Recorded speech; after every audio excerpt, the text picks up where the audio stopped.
So important to value moms, because do you realize, moms, you were the first teacher of your children? The very first teacher?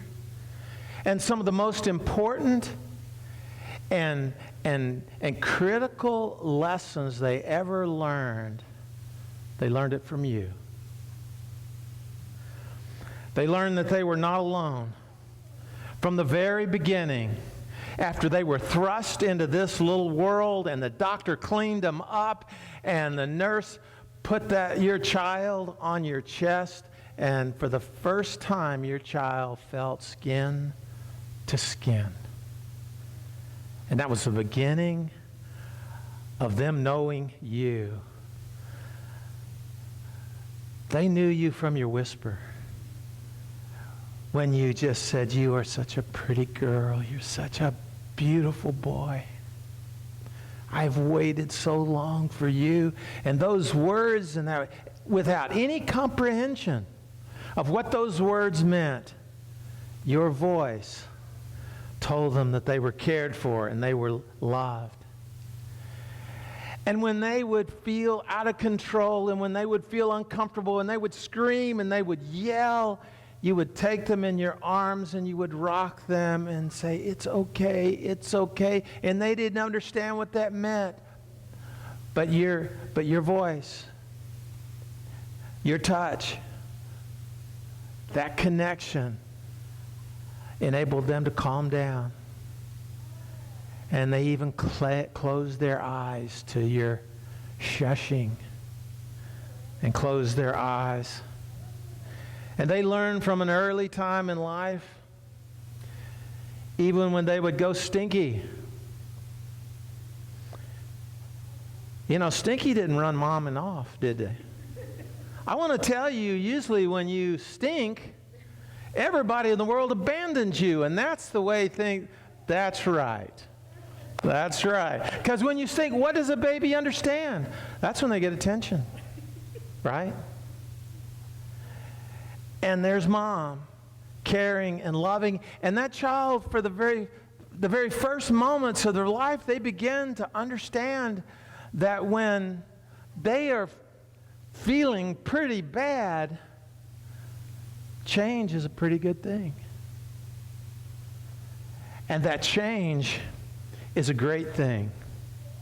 And that even when they stink, they're loved by their mama.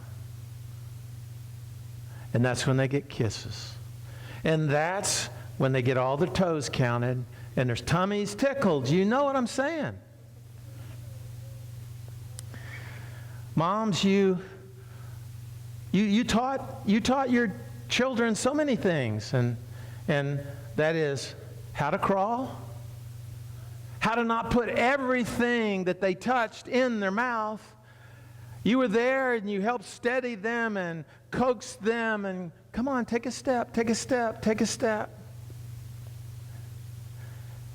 You taught them the names of like everything,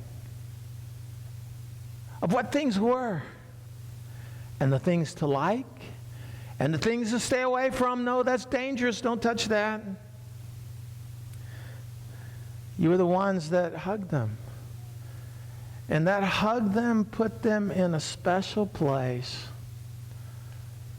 that they would come to understand is the very best place. And a feeling they will want for the rest of their lives. And then you, Mom, were probably the ones that took them out to the playground.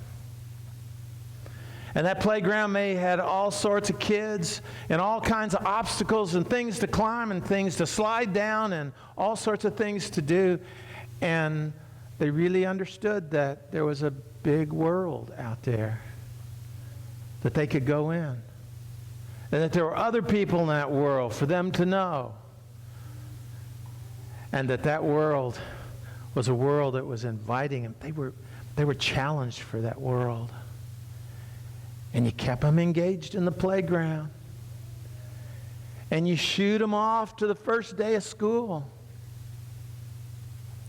And you helped them in that transition, didn't you? Can you imagine how many life lessons are in the things that I just described?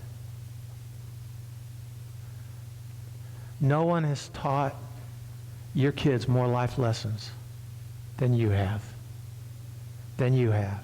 And I want to tell you, after they get a little bit older and they toddle off on their own and they're off to school and they're out there making friends, when they're doing that, they'll never learn as many life lessons out there as they did with you.